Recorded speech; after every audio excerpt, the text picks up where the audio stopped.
really glad to see NASCAR finally getting back to what I consider its true roots, and this is a piece of its true roots. So North Wilkesboro, man, very new, unique, 39 years without a repave. Man, it's going to be gnarly. Tire wear is going to be insane, and I tell you what, 100 laps doesn't seem like a lot, but I think 100 laps in the setup of what they have is going to be a lot to put on those tires, man. What's going on, y'all? I'm Brandon Atlanta Man Bang, coming to you live right here at Coach's Corner, the center of the universe. Another installment of Rubbing and Grubbing. Rubbing is racing, Grubbing is tasting. Hope everybody's having a great Wednesday night out there. Man, I got a special guest. I got Meatball up here hanging out with me tonight, waiting on Uncle John to get back. So pardon the interruption if she goes to run, because I might have to get up, man. But if it's the first time tuning in, you guys know how we like to start it out. It's a word of the day, man. So the way we like to do this is I'm going to say a word every time I do. Make sure you take a sip of your favorite adult beverage. I like to say it's always age appropriate. If you're under the age of 21, get some Kool-Aid, get some sweet tea, stay up late. Hey, it's Wednesday. We coming down to the last couple days of the school year. Man, I tell you what, you got Beach Bum Friday. It's going to be a great week, man. So last week's word of the day was, let me check this out, throwback. So headed into the throwback weekend at Darlington. Sure, you probably had a pretty good buzz if you played along. And like I said, this week's word of the day is going to be, I have no idea, but every time I say it, take a sip of your favorite adult beverage, y'all. So getting right into it, NASCAR news, man, the 75 greatest drivers list is complete. And as we knew, they kind of stalled out and waited the suspense of who the last one was, which any true NASCAR fan really already knew who it was. Jimmy Johnson making that list, man. You know, pretty good list there if you look at it. Now, like I said, you've heard me say a couple weeks ago, I wasn't the hugest fan of the 75 greatest because I feel like, I don't know if there are 75 great ones, right? Like, there's a lot of good ones and a lot of things in the last, and from, let's say, the later 90s through the 2000s here have been really good for the sport. A lot of multi-time winners, a lot of big number winners, right? But, you know, at the end of the day, oh, here she comes, Lawrence. Meatball's getting down.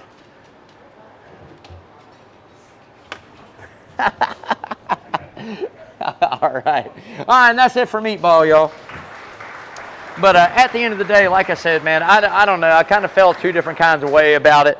But at the end of the day, man, I think the list was pretty good. I think there's a couple on there that you kind of could have gone without and kind of pushed off. You know, I think if we're talking 75 greatest drivers in NASCAR, I mean, there's, you know, a couple guys on there that I think we could have left off and maybe thrown some other guys on there. But at the end of the day, it's done. It's complete. I think the fitting list of all 75 is great. I mean, the 50 list I think was a little bit better than the 75, the 25 we added on. But again, hey, 25 years from now, we'll be adding another 25 on. So it'll be interesting to see who makes that list as well. I will definitely be tuned in and watching for that 100%, man.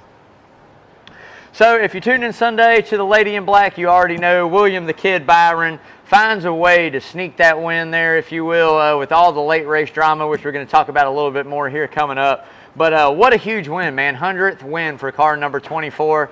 If you watch the show, you know I grew up a Gordon fan, 92. Actually, his first, you know, Cup Series race was the first one I ever went to. So I was on that wagon way before he became the GOAT, if you ask me. But what a historic thing, man. Not only for the sport itself and that car number, but for Hendrick there again. You know, to have a single car, 100 wins is a really big deal. And if you know, Gordon accounted for 93 of those. So Byron's on to 7, man. I tell you what, he's definitely on a hot streak this year. That's the third of the 2023 season, so we'll see if he can keep it up. But be on the lookout for that 24 car, man. I got a feeling now with Gordon behind the scenes and you know, into that big upper tier position there at Hendrick Motorsports, you might see that 24 hunting a lot more wins as well. So Carl Edwards and the possible return to NASCAR, man. I tell you what, this was a pretty interesting little piece. If you tuned in, you saw him up in the booth there, stage 2. And, you know, he said, look, whenever I first stepped away from racing, it was pretty easy not to race. He said, but the longer I'm away, the harder and harder it becomes.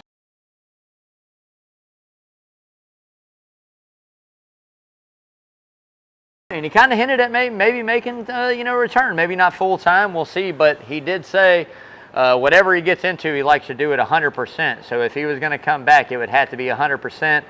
He hinted there again at getting in the simulator and seeing, you know, where he lies, if he even has it anymore with the next gen car, and if he can drive that one at all, or maybe some Xfinity Series or whatever he chooses to do. But I think it'd be great for NASCAR to see cousin Carl back behind the wheel, if not a full time, at least some one-offs. You know, I mean, we've got those car ownerships, third team over there at 2311. Who knows? Trackhouse running that Project 91. Who knows, man? He might just be a jack of all trades and bounce around and run some. So we'll see what happens, but good to see Carl, and definitely get his input, and love him to see him around and at the racetrack for sure. So Mr. Hendrick and the Ross Chastain saga, man, I tell you what, this was probably my favorite part of the damn weekend right here. Hearing Mr. H get up there after the 24 winning that race, and when asked about Chastain, you know, he said it plain and simple. He said he's just too aggressive. You know, earlier in the race, and you heard Cliff Daniels and Larson talk about it being taken out 3 times over the last few weeks there by the driver of the one over there at Trackhouse, and Mr. Hendrick pretty much put it plain and simple. He said, you know, Chevrolet or not, I feel like if you wreck our guys, that, you know, expect the same thing in return. You know, he's always been loyal to Chevrolet in his own words, and he said, I don't care. I'm not going to call Chevrolet and ask them to calm it down. Pretty much if you wreck my cars, expect the same thing in return. You know, there again, he hinted at him. You know, it's hard to win championships when you make that many enemies out there on the racetrack. I personally don't think Ross Chastain will win a race this season, to be honest with you. I think it's already too far gone. I think he's got fast race cars. You see it. Just like, you know, Mr. H said, Mr. Hendrick said, I mean, hey, man, he's got all the talent in the world. And he even alluded to Dale Sr. telling him, a driver of his, which he said he's not going to drop the name, but has all the talent in the world and all the possibilities, but doesn't know how to run a race. And I think you see that in Chastain. So, you know, we're going to see what happens. We're going to see how well that message is received. We'll talk about a little bit of other things that went along with that conversation leading into Monday morning, I feel like, a little bit further in the show. But I tell you what, when Mr. H starts speaking, I think a lot of fans of NASCAR and a lot of people in the Tupper tiers, team ownership, and everybody else that goes along with it really starts to open their ears and listen. He hadn't been as successful as he is and won the amount of races and championship he has by not being able to, you know, one, build that organization to what it is, and 2, had the respect of all the other ownership in the sport. So we'll see how far it goes, but I like that, man. So, you know, if you haven't yet, please go out, like, share, follow, all that social media. You can find us on Instagram. You can find us on Twitter, Facebook. But most of all, man, make sure you go up and subscribe to that YouTube channel. I think we lost another subscriber. I think we're down to 280, man, which I don't like. I like going in the other direction, man. So if you got friends that are out there that hadn't subscribed yet, make sure they subscribe. Like I said, the more eyes we get on the show, hopefully the more eyes and contributions we get into the charitable events we do here at Coach's Corner, man. So spread the word, spread the love, subscribe to Rubbing and Grubbing on YouTube, man. So touching back on that base there on what we just talked about, I tell you what, like I said, man, Mr. Hendrick has that outreach, and he outreached. It wasn't Monday morning. You heard Ross Chastain's team ownership, Justin Marks, giving an interview, and he said, look, we are really taking an aggressive approach to sitting Ross down and talking about the aggression on the racetrack. And I'm going to tell you that hadn't happened all the way up until you heard the comments from Mr. Hendrick. So I think that goes to show you the respect that he carries. Now, like I said, again, if Ross Chastain can figure out a way to be himself and be who he is behind the wheel, right, but tone the aggressiveness down. You've heard me say it. I'm not a Ross Chastain supporter. Anybody that follows me on social media, follows Rubbing and Grubbing, I've got candid comments to say about him and how he drives, right? I can respect a man that does it later in the race. You heard me talk about it last week, I think it was. You know, the win there at Circuit City of America when he's running, bumping, and grinding all over Bowman and AJ Allmendinger. I had no problem with that. That was for a race win. Now, the wrecks with Denny Hamlin, the tangling with Chase Elliott, the stuff with Martin Truex Jr., the other guys that's gotten into it on the track, I can't support that. It's just too aggressive, way too early. And people argue and go, oh, well, you got to be to gain spots. There's 38 other guys out there most of the time, and 30 of them can pass you without doing the same thing. In the same car, same good equipment that you got. I mean, it's not like Chase Elliott or Ryan Blaney or Joey Logano bumps every single person to get by him or rubs up and crowds them up or whatever with 60 laps to go or 60 laps into a run. They just don't do it. That's just not their style. So we'll see what Justin Marks and everybody there at Trackhouse does. Marks did reiterate that, Ross Chastain is at Trackhouse to stay. I'm going to say maybe so for a little bit. I give it, like I said, 2 to 3 years. We'll see how many race wins he gets. If you keep bringing fast race cars and don't get those race wins and your sponsorship starts to dwindle a little bit, and there's a lot of young guys coming up that you can put in there that's going to carry sponsorship with them, we'll see. We'll see how far it goes. But I don't think you're going to see much different this week. All-Star race, all for the money. Everybody's going to be aggressive and go get it. There's no points to be lost.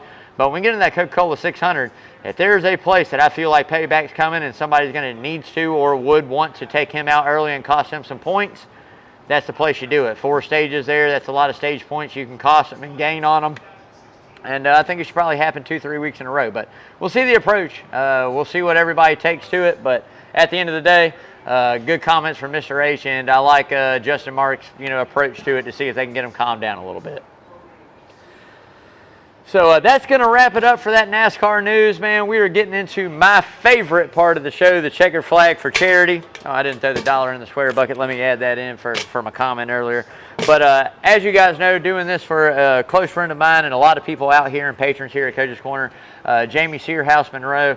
If you don't know her situation, I've talked about it numerous times. Lost her husband and her mother in a very short period of time. So, she's going through it, y'all. And to be honest, raised a lot of good money. So if you know how we do it here on the Rubbing and Grubbing crew, we throw in whatever car number wins that race. And the 24 did. So 24 more dollars going into that yearly total. That brings us up to 2,070. Oh no, excuse me, wrong one. That brings us 2,075 bucks. That's iconic, man. Hey, I'm telling you right there, both numbers sitting on the same. So I did, drop off some money to her this past week, and I did let her know. Coach Carl DeMasi, one of the staples of Who's on First Base with Kyle Lawson and the Carl DeMasi Sports Report, has been building up a scholarship for Miss Stacy Bragg there, teacher in the Chatham County area and surrounding areas for a lot of years.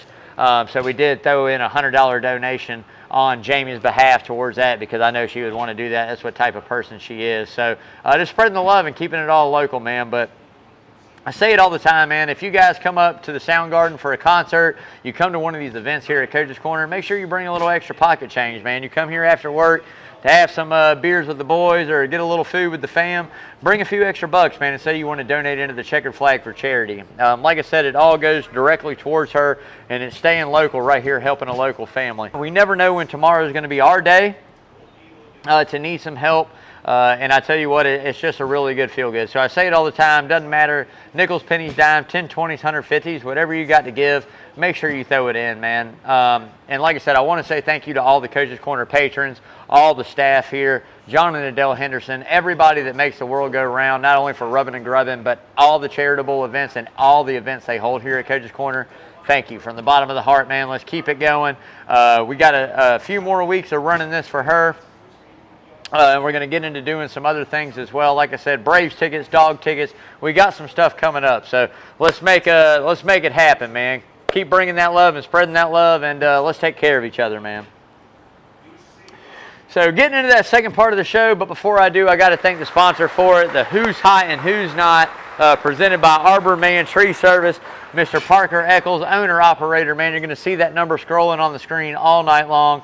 Locally owned, locally insured. Like I say, doesn't matter what it is, full tree removal, stump grinding, cutting back some limbs off the house. We're officially into hurricane season, so now might be the time, man. You never know what the season holds. You got some overhanging limbs, you got some sketchy pines in the back, man, you need cut out. Give Parker Eccles over there, Arbor Man, a call. He'd be more than glad to come out and take care of it. Even if you're unsure, man, you need an estimate, hey, he'd be glad, Parker would be glad to come out and take a look, man. Always fair. Like I said, locally owned, locally operated, and insured, man. #1 tree service here in Savannah if you ask the Rubbing and Grubbing crew. So make sure you give him a call. Again, you'll see that number scrolling all night long. Like I always like to say, no job too big, too small. Give Parker a call, man. Love you, dude. So getting into the Who's Hot, man, and I talked last week about somebody dethroning the king and Kyle Larson, and I think we got somebody that's done it, man. William Big Hat, a.k.a. William the Kid Byron, takes over that #1 hot spot. If you ask me, 3 wins on the season, that 24 is coming back into looking like Jeff Gordon's behind the wheel, boy. I'm telling you. Figuring out a way to win week in and week out and then run up front. I mean, we had a couple bad little runs there a couple weeks, but I tell you, the consistency is gained night and day from last year to this year. You know, a couple wins last year, this part of the season, as we got into the summer months, kind of cooled off. But moving forward, I mean, I see the 24 being in that top 5 week in and week out. Fast cars, Rudy Fugel, and like I said, William Byron's communication, crew chief and driver, is one of the top 3, top 5 in the sport right now. And I tell you what, you keep bringing fast race cars week in and week out, you keep winning races eventually. So to see him do that, man, that was awesome. Like I said, this one was kind of being in the right place at the right time. I feel like the 5 and the 1, outside of maybe the 19, which we're going to talk about a little bit further on, were the class of the field that was left up front. And I tell you, it kind of, they took each other out in a way, and Byron slid on in, man, got that late race restart and won it. So be on the lookout, man. I tell you, 24 is young. He's hungry behind that wheel. He's not scared to put it where it belongs to, you know, get those wins. And he's fast, man. So look out. There's a possibility we might be talking about him winning 5, 6 races this year. 2, as if it's any surprise, it's another Hendrick Motorsport driver, man. Kyle Young Money Larson, a.k.a. Kyle the Martian Larson, as I like to call him, because he's out of the world, man. Look, dropped the spot, all right? But when you look at who's been fast week in and week out, Kyle Larson has got to be on the top of that list, man. I mean, it seems like him and Cliff Daniels are unloading rocket ships week in and week out and running up front, barring mechanical issues, barring being taken out by a piece of fruit. But at the end of the day, they're doing what they need to do, man, to not only show they're there to run for a championship this year, but win races. So I think we're seeing more 2021 form of Kyle Larson than 2022. I think Next Gen kind of threw him for a loop there, getting the feel back in, but it's clear the feel's in the race car for Kyle Larson, man. So I expect him to be top 5 for the rest of the year, in contention to win. There again, barring mechanical issues or getting caught up in the BS, but man, they're really good and really fast. So they'll be number 2 on that list. Number 3, I got to change it up. I like to see some other guys. I mean, I could put Ross Chastain here, right? I'm not going to take anything away. They're fast week in and week out. But let's hear it for bad Brad Keselowski, man. I mean, look at the turnaround that RFK has done from last year, and I know Buescher got that win, you know, there. But at the end of the day, look at the turnaround for the 6, man. Top 5 finishes this year. I think that makes the 3rd top 5 of the season there. And we could go Bubba Wallace, but I did Bubba Wallace last week, so I'm going to throw Brad in there this week. You know, looking still not the success there again, saw at Penske, but for Roush Fenway Keselowski to change that whole program, to rebuild that from the ground up, I tell you, Brad's doing a really good job, and it's really neat to see a former NASCAR champion up front and in contention bringing fast race cars. You know, I think the consistency is still slacking there a little bit, but hey, you talk about a place he can win, man. You still got Dega out there. You got Daytona out there. You got, you know, Atlanta again out there. Those are all, you know, restrictor plate races that we know Brad's good at.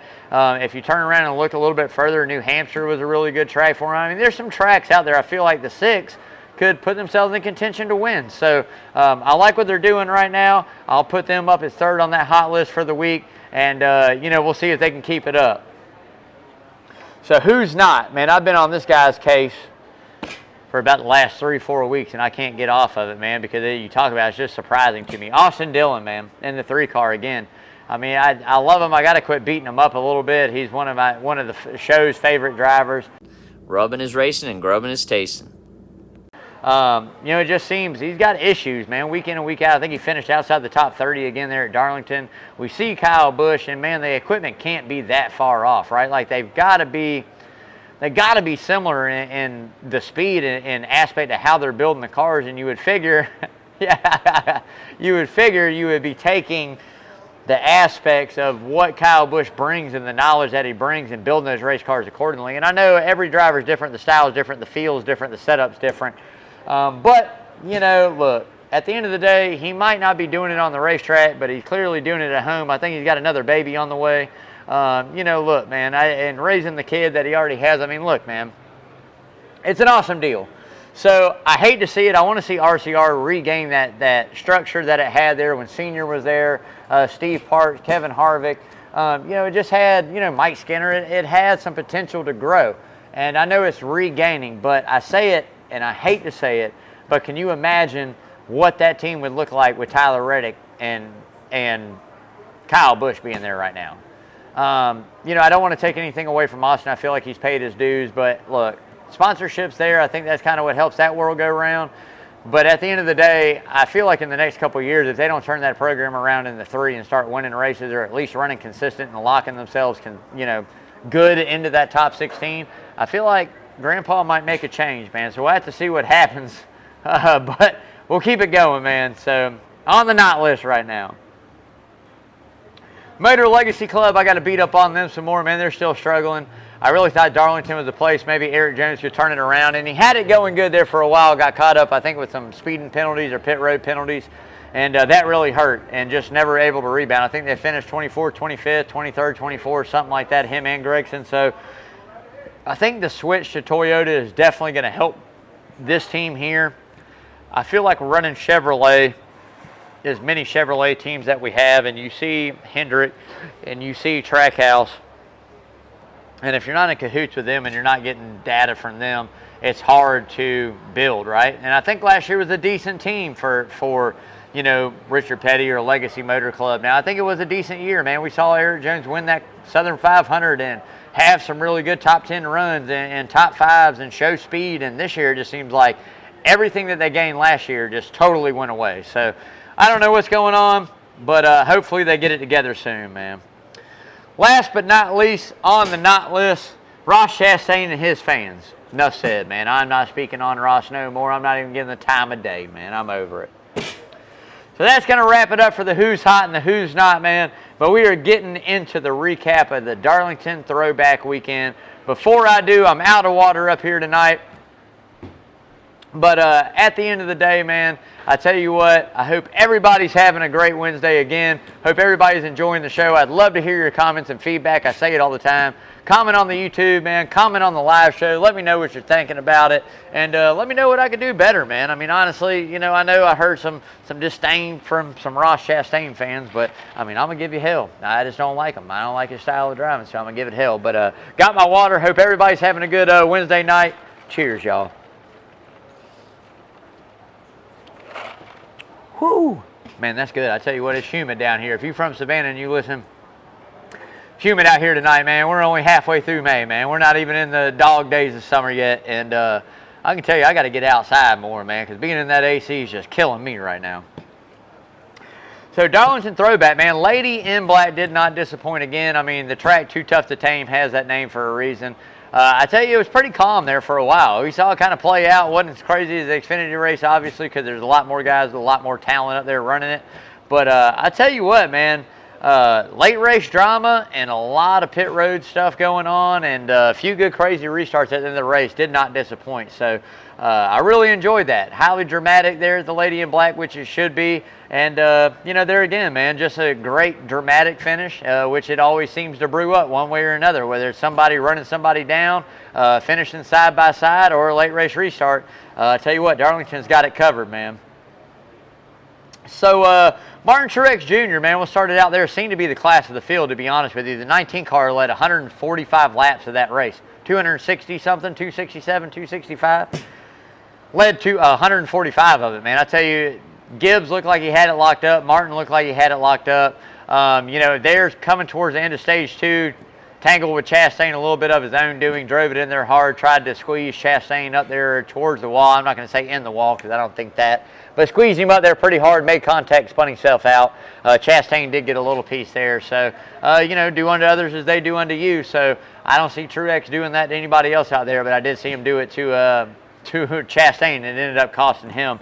He just never seemed to really get the track position back and get that clean air out front. So, at the end of the day, hey, man, you're going for it. I like it. Martin's making some good noise here in the last few weeks, man. He's fast. So, we're going to see where he lands this week on the bet. The top 5, maybe he's on it, maybe he's not for North Wilkesboro.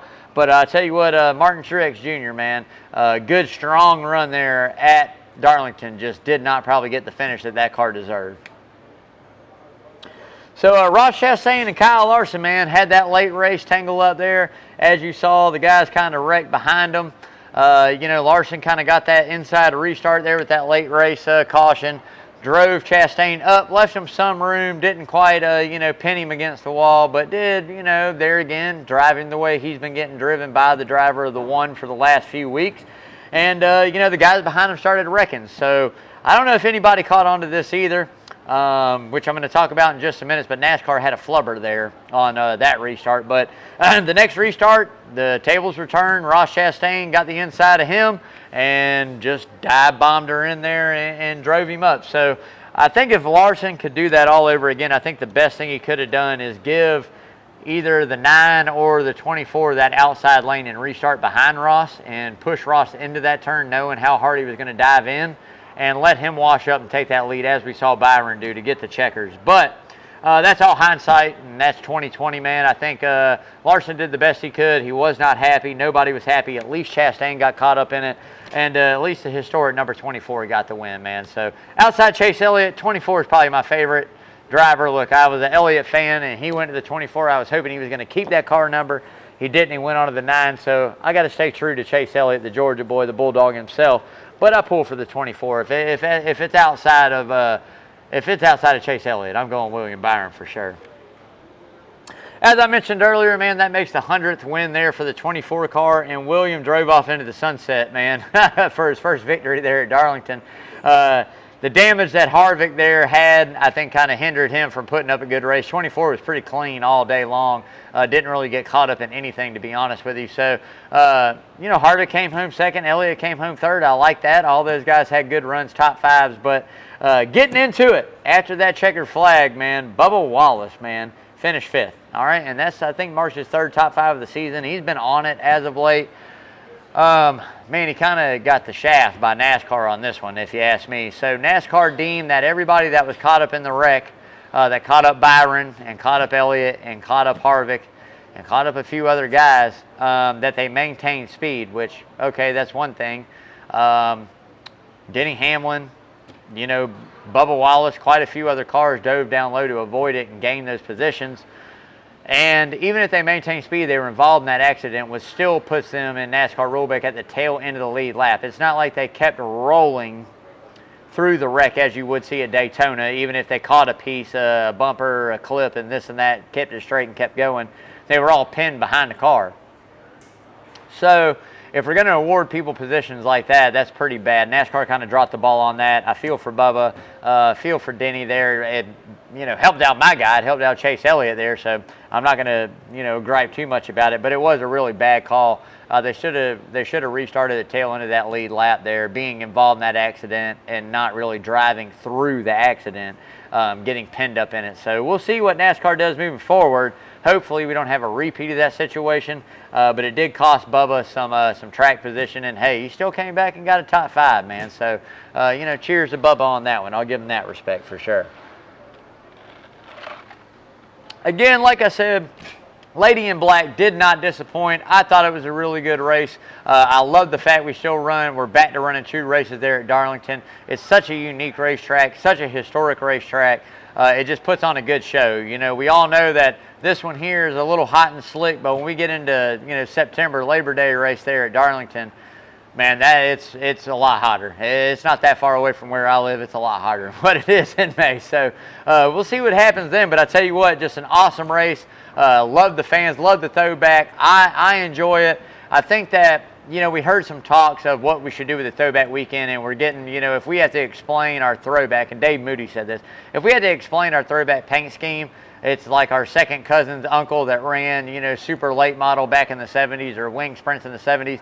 I think we're going on a little too much. And I think another thing that we should do, I think it's sacrilegious for a Ford to run a Chevrolet paint scheme. And what I mean by that is Eric Almirola in a Ford ran a throwback to Dale Jr. You can't do that, man. That's kind of sacrilegious. So I think we should put it in the box. I think maybe we should either look at it as being trucks and Xfinity can do whatever they want. But I think Cup Series guys should have to do manufacturer throwback schemes only. And whether it's a, Grand National scheme, whether it's a, Pontiac or a Dodge, I'm with it 100% on that. There again, Chase Elliott, I'd take that as a reception. If you're the son of a driver, if you're the grandchild of a driver, you should be able to run whatever you want if it's relation directly into your family. But outside of that, it should be manufacturers, man. So I love what Byron did. I love what Ross Chastain did, throwing it back there to, Dale Jarrett, my grandma's favorite driver. I love that. So I think maybe we should exclude Trucks and Xfinity to not doing throwbacks and running normal schemes and putting it only in the Cup Series to where we save some good ones. There's still a lot of good ones out there that I haven't seen. And we're going to have to get candid with it, man. It's not going to be a throwback to your favorite driver. Maybe it's just a throwback to a scheme. I mean, there was some badass, I'll say it, hell, I got dollars up here. There were some badass Superman schemes through the year. T-Rex scheme by Gordon hadn't been run again. Batman and Robin, the Joker schemes, Kenny Irwin and Dale Jarrett there in the 90s hadn't been run. The Intimidator schemes, all of them hadn't been run yet. So we'll see what happens. We'll see what NASCAR does. But at the end of the day, I want to see Throwback Weekend stay 100%. I think it pays homage to everybody that came before us and put us to the position we are in the sport. And I think they're owed and due that respect for sure. So getting into the All-Star preview, man, a return to the famous North Wilkesboro, y'all. I'll tell you what, this is awesome. Hadn't had a NASCAR-sanctioned event as far as Trucks Cup or Xfinity there since 1996. And the man, the myth, the legend himself, Mr. Jeff Gordon, the Wonder Boy, if you will, is what Senior used to call him. Rainbow Warrior, man, last guy to win on this hallowed ground. So, you know, I saved some stuff for the hard right turn, which we'll talk about, but I tell you, I'm really glad to see NASCAR finally getting back to what I consider its true roots, and this is a piece of its true roots. So, North Wilkesboro, man, very unique, 39 years without a repave. Man, it's going to be gnarly. Tire wear is going to be insane, and I tell you what, 100 laps doesn't seem like a lot, but I think 100 laps in the setup of what they have is going to be a lot to put on those tires, man. You know, I think they only got 4 sets of stickers there they're going to be able to run. Starting on a set of stickers. I know there's a competition caution halfway through at lap 100 to throw some more on. We're going to see what happens, man, but it's going to be a wild one. I'm loving the format. They simplified it a little bit. And I think there again, the track itself is just going to put on a great show. So kind of jealous. I'm not up there this weekend. I really hope that they return. We'll talk about more on that in a bit. But, man, I tell you what, it's going to put on a great show, not only for the fans, but I think the drivers are really going to love it as well. I think the racetrack's going to be very raceable. I think they're racing for $1 million, being warm. I think we're going to see some, you know, bumper usage, some guys getting pushed out of the way, which is going to be epic. I mean, think about it like this. There's not a guy sitting behind the seat of one of these race cars that's been on North Wilkesboro in a full race environment. There's not one of these guys, let alone, you know, that's been there in a next-gen car. There's a point-paying race, you know, Saturday for the trucks. I mean, come on, man. This is a great historic weekend, and All-Star Weekend has always been one that puts on the drama for your mama and something to talk about. So I'm looking forward to it. Getting into that top 5, look, I don't know who to go top 5, man. You know, like, who do you do? I mean, you have to go off of who's been running really good the past few weeks, right? We have to go into who's been, you know, the cream of the crop over the last 5-6 weeks, man. I go back to looking at short track, somewhat flat, Phoenix. You go back to looking at Richmond a little bit. Not that any of these are going to drive like that. This is a total entity in its own. But, you know, I'll start it out. Number 1, Kyle the Martian Larson, dude. I've said enough right there. The man's fast week in and week out. I think he's got the expertise behind the wheel of so many different race cars. It does not matter what the track is, what kind of car it is. I think he's going to figure out a way to wheel it. I think that the sim racing leading up to it, I know these guys have been practicing it for sure. I know the sim racing he does is going to help pay dividends. I think that there again, Cliff Daniels and Kyle Larson, by the time we hit lap 100, are going to have that thing dialed in and ready to go for the last 100. So I'll take Kyle the Martian Larson, number 1, man. Number 2, another Hendrick car, William Byron. Again, a sim racer coming to fruition. I tell you, everybody that hated on this young kid going, oh, he's never been behind the wheel, he's never done this. If he didn't prove to you by the 7 wins in the 1 season at Trucks, the Xfinity Series wins that he had there, and now in Cup Series with 7 wins, never being behind the wheel of a car till he got a little bit older, and especially sim racing, this kid is going to be a superstar. I can already consider him up there with the top superstars of the sport. He's marketable. He's got huge sponsorship. He's got the best equipment. He's young. He's dating Ryan Blaney's sister. I mean, he's got all kinds of stuff going down, right? It's going good for him, man. So I think right now when you look at a kid that's a superstar, you want to talk about what it takes to make a superstar. I think 1, fan base, 2, the appeal for your sponsorship and the fans, and 3, your driving style, and William Byron showed he can drive, so I'll take him number 2. 3, another Hendrick car, baby, Chase Elliott.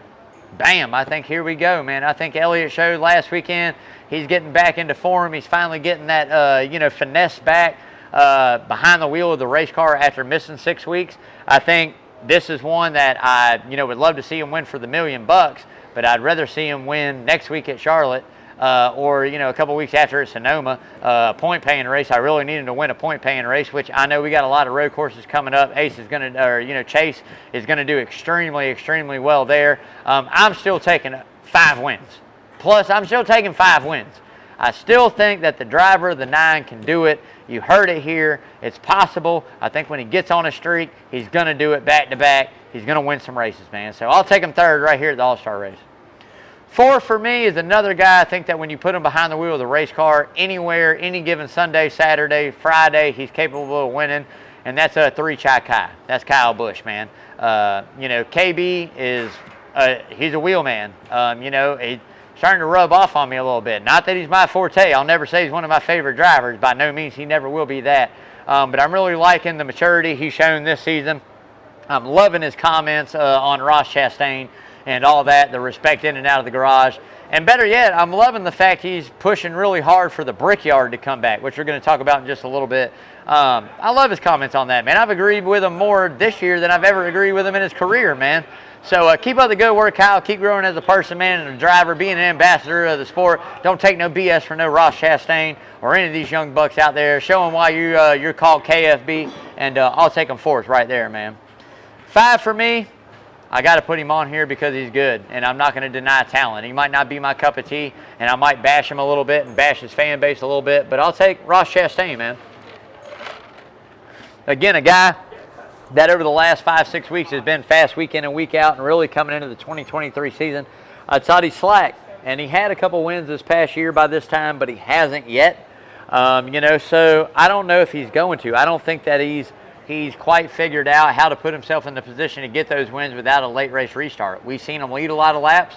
We've seen him win a lot of stages. We've seen him do a lot of things, but we've yet to see him take a checkered flag. So if Ross Chastain does get a win, I hope it happens right here at the All-Star race where points don't mean nothing, doesn't lock you into the playoffs, which we all know he's already locked in, and he only gets a cool $1 million and then on to the next. So we'll see what the Watermelon Man can do, but I'll take him 5th.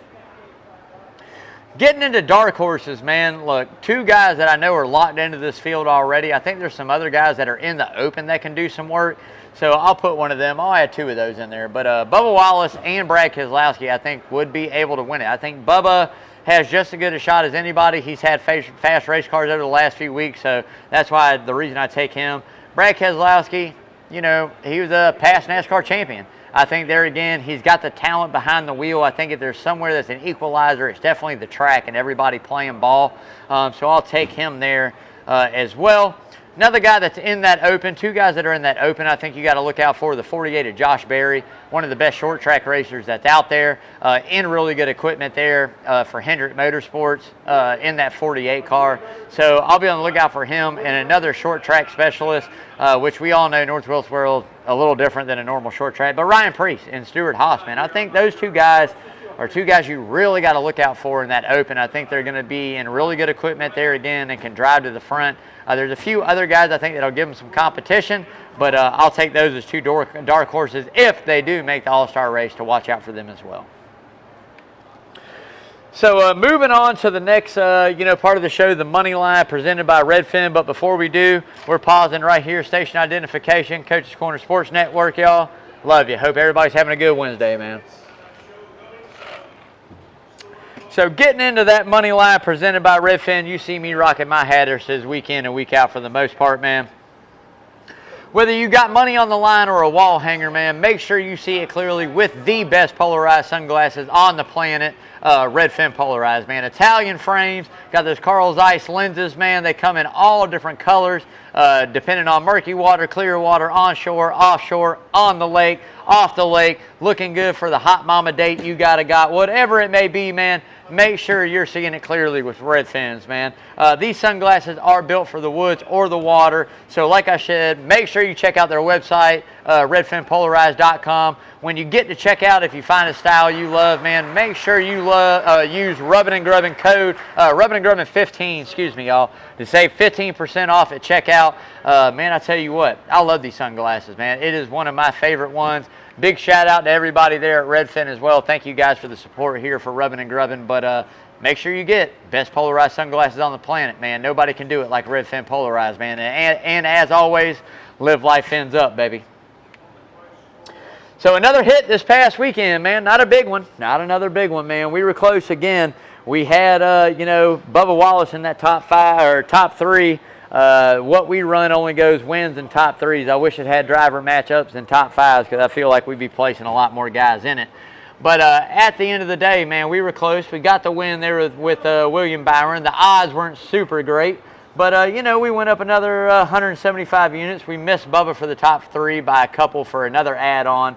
But, hey, at the end of the day, man, we're still up 2,075 units on the year. That's better than being the other way, so I'll take it. We're going to post our, stuff on Twitter and Facebook every single Sunday about the Cup Series. We do a little more betting on the Xfinity as well. Lawrence throws that up majority of the time, so you can check that out if you want to tune in Saturday and Friday, Truck Series and them.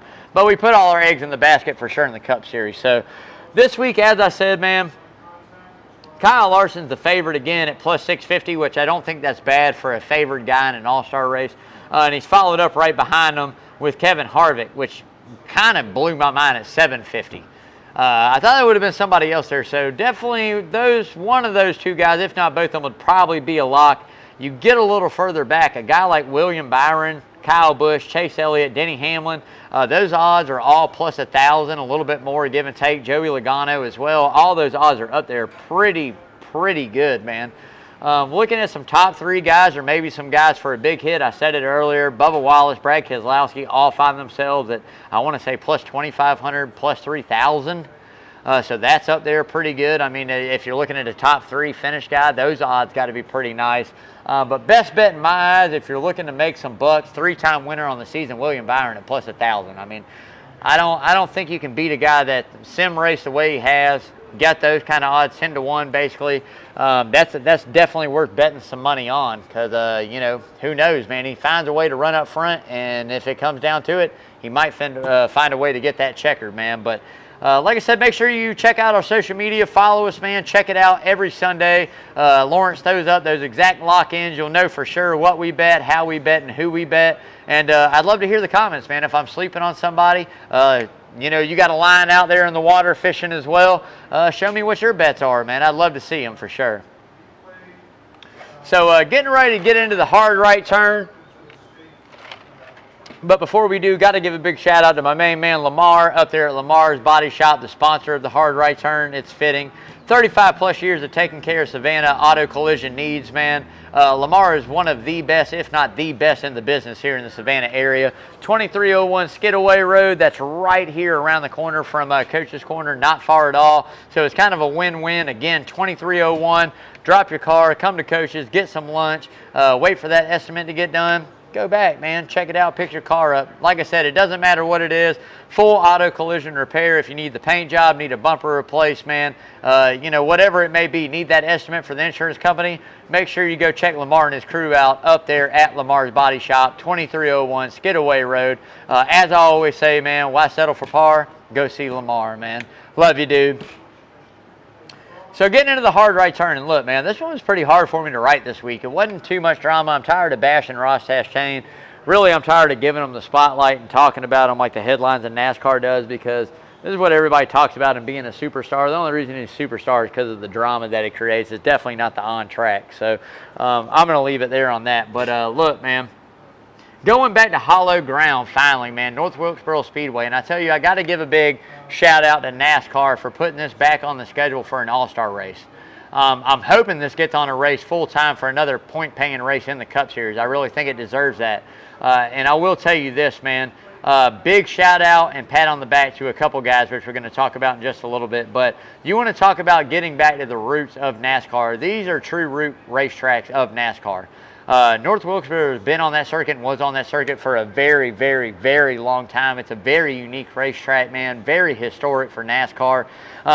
Getting back to the roots, hitting dirt on Bristol. Take the dirt off of Bristol. We're done with dirt racing, man. Don't do it again. Put it back. Dirt is the roots for American stock racing, car racing.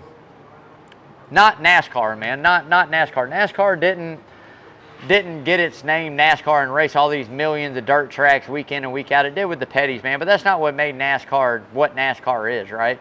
You know, NASCAR is asphalt. It's those unique mile tracks with different characteristics, different banking, different tire abrasions. The mile and a halves, man, that go on in all, you know, our cookie cutters that were built there in the mid and late 90s, early 2000s to fit the folks, to pack the house and make them. But they all have different characteristics, different aspects of the race itself. That is getting back to the roots of NASCAR, man. So not only do I love the fact we're going back to North Wilkesboro, but we got Rockingham out there getting money and getting redone there. I'd love to see Rockingham back, man. Put it back on the schedule. Cup Series schedule, man. Get rid of these road courses. Bring back the Brickyard 400, or, you know, the Brickyard 400. Kyle Busch. There again, I'm agreeing with his comments. Kyle Busch is talking about it, man. He said if we can't put it on a race good enough worthy of racing on the actual Indy Oval, we don't need to be going there at all. And I agree, man. The fact of COVID taking away this race and not running that Brickyard 400 hurts my heart. It's one of my favorite races. A lot of my generation fans and a little older than me, man, love the Brickyard 400. Everybody wants to see this side-by-side racing and this banging and this drama, the next-gen fans, as I like to call them, and then they complain about that goes along with it. They complain about it. I hate it. I don't think every track in NASCAR racing isn't banging and bumping and side-by-side action. It's long-run cars, it's short-run cars, it's pit strategy, it's tire abrasion, it's all these things. And to fight for so long to get onto the oval at Indy, and then to only run it for not even, you know, let's say 20 plus years, right around 20 plus years, and then give it up, it's heartbreaking to me. So I don't want to see that. I want to see us go back. But there's other tracks out there as well, man. What about Chicagoland? Huh? Great racetrack. What about Kentucky? There's all these things we can do to get rid of these road courses. I'm not a road course fan. I know there's, you know, I enjoy it. I'll watch it. I'll watch every single race no matter what we decide to do as NASCAR, as a sport. I'm going to watch it. But I'm not a fan of it. Watkins Glen and Sonoma are two of the main staple road courses. And I think, there again, I've said it a million times, what we should do is run two for a couple years, take one and swap it, or take both and swap it. Wait a couple years, go back. One, they're going to be sold out when the fan base comes back. I think Watkins Glen is that accessory that should stay. Maybe 4 a year, not 6, not 7, not 8, 4. 4 a year, man. But I think Rockingham deserves to go back. It's historic. I think Indy deserves to go back. It's historic. Bring those back, historical roots of NASCAR, true NASCAR tracks, put them on the schedule, get rid of the road course racing. That's just my thoughts, man. But like I said, I do want to give a big shout out because everybody thought this racetrack was dead. Bruton Smith said, let it go to the ground, man. Let it dilapidate and be, you know, whatever. Just let it sit. And, you know, his son Marcus and Dale Jr. Are really the two that really pushed to get the eyes back on it, to really build this racetrack back to what it is. And Marcus Smith, I tell you what, hats off to you, sir. You did a great job by putting the money in and getting the crew in there in the short amount of time, revamping this racetrack to hold the All-Star race. So it being what it is definitely worthy of a point-paying race. I can't wait to see this race on Sunday night, 8 o'clock. It's going to be a badass race back at North Wilkesboro, baby. We're going to see who can do it. But big shout out and kudos to those two guys for making it a possibility, and everybody at NASCAR, man. You guys definitely owe a pat on the back for bringing back something that true NASCAR fans want to see, man. So that's going to wrap it up for the rubbing part. We are on to the grubbing, and I got a treat. I can't wait to get into this when I get home tonight, because I'm telling you right now, actually probably as soon as I get off the show, I'm going to have a piece, because I'm telling you right now, I'm starving. Man, we got that. Oh, yeah. Thank you, brother. We got that thin crust. Wham, bam. Thank you, ma'am. Coach's delight of a pizza. If you've never had the Peaches here at Coach's, this is one of the best places. One of the top 3 pizzas in my book for sure, man. This is a supreme loaded up, the way I like it. Mushrooms, green peppers, veggies, onions. We got the sausage. We got the pepperoni. We got the cheese to the brim, baby. Look, man, they've got a lot of different style pizzas, a lot of different ways you can get a pie made up here at Coach's. I cannot wait to get into this. But as I say all the time, man, there's not one bad thing that is on this menu here at Coach's. From the waitresses to the waiters to the kitchen staff, they will do a lot of things for you, man. If you want to spice it up and do it your own way, if it's feasible, they'll make it happen for you, man. I'm telling you. It doesn't matter if it's a wrap, if you want it in a wrap, tacos, pizza, sandwiches, they got it all here at Coach's Corner, baby. So if you haven't been here yet, like I say, you got to be living under a rock or incarcerated. Come out to lunch, come out to dinner, come out, bring the family, man. Like I say, family, friends, great drinks, great food. Awesome place to throw it down, man. Come check out Coach's Corner, Thunderbolt, Georgia, center of the universe, baby. So, Coach's news, man. We got Coach Carl's in the house right now doing some award ceremony, I think, for Islands High back there. But got to tune in every Saturday, 9 until, for Carl DeMasi Sports Report, keeping you not only everything up to date that's going on in the local area prep sports, but also some of that national stuff, man. Getting into the baseball season hard. Probably talking a little college football recruiting coming up here through the dog days of summer and the summer months. But Coach Carl does a great job keeping you up to date on everything that's going on in Savannah area and some of national. They got that podcast going as well, man. Who's on First Base? Carl DeMasi and Kyle Lawson, keeping you up to date on everything that's going around and floating around Major League Baseball, the trade deadline, who's hot, who's not, what trades they think's feasible, what the Braves are doing. Chop on. We got to tear Texas ass up, man. I'm tired of it. Drop 2 of them right here. I'm tired of it, man. We got to get it going, man. Pitching's been doing pretty good. We've been letting them down though a little bit, man. We got to get tightened up, Braves. Come on, baby. Let's chop on. Let's get this thing rolling tonight. Get back on the right way. But again, Coach Carl and Kyle Lawson keeping you up to date on everything MLB with who's on first base. Pretty sure you can stream that anywhere you stream podcasts. I got to get some more info on that from Coach. But as of right now, man, they're doing an amazing job. I tune in and watch it, so make sure you check that out. Before I get out of here, got to give a big shout out to Jonathan Dale Henderson and all the staff and everybody here at Coach's Corner. Just such an amazing place, an amazing atmosphere. I'm so proud to be able to call myself a person of the Coach's family. Just everything. It doesn't matter from, like I said, the guys in the kitchen to the dishwashers to the waitresses to the waiters to the bartenders to the management to the ownership to everybody involved. Just an amazing, amazing staple of the Savannah area, man. So make sure you come out, support this local business here at Coach's. So that's going to do it for me and Rubbing and Grubbing for tonight. I hope everybody has a great Wednesday. I really don't have too big of a rant to go on tonight, so I'm going to keep it plain and simple, man. Take care of everybody, man. Like I said, hug your loved ones out there. Show everybody some love. You see somebody struggling in the community, man, give them a little bit of help. You know, whether they need, a meal, whether they need a shirt, whether they need a hand moving, whatever it may be, man, do some good this week. I think that's what we're all about. At the end of the day, I don't like to help people move. That's why I don't ask my friends to help me when I do it. But look, man, whatever it may be, if you see somebody in need, man, get a feel good, pick them up. We got to support each other in this community, whatever it may be. We might not always see eye to eye, but look, we all live in the same place, man. So spread that love, baby. Hey, as always, stay safe. Hug your loved ones. Give them a kiss. Tomorrow's not given. Until next time, baby. Boom. Wash your hands, y'all. Love y'all, man.